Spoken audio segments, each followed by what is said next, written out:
నిర్మల్ జిల్లాలో అఖిల భారత విద్యార్థి సమాఖ్య 89వ ఆవిర్భావ దినోత్సవం ఘనంగా నిర్వహించారు.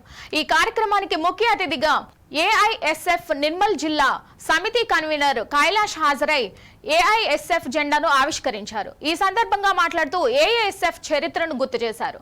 రాష్ట్రంలో జరుగుతున్న అనేక విద్యారంగ సమస్యలపై ఏఐఎస్ఎఫ్ పోరాడుతుందన్నారు. ఈ కార్యక్రమంలో ఏఐఎస్ఎఫ్ నాయకులు తదితరులు పాల్గొన్నారు. అందరికీ ముందుగా 89వ ఏఐఎస్ఎఫ్ ఆవిర్భావ దినోత్సవం శుభాకాంక్షలు. అయితే స్వాతంత్రం రాకముందు దేశంలోనే మొట్టమొదటి విద్యార్థి సంఘం అనేది ఏఐఎస్ఎఫ్ అనేది ఉత్తరప్రదేశ్ రాజధానిలో లక్నో మహానగరంలోని బెనారస్ యూనివర్సిటీలో భగత్ సింగ్ మరియు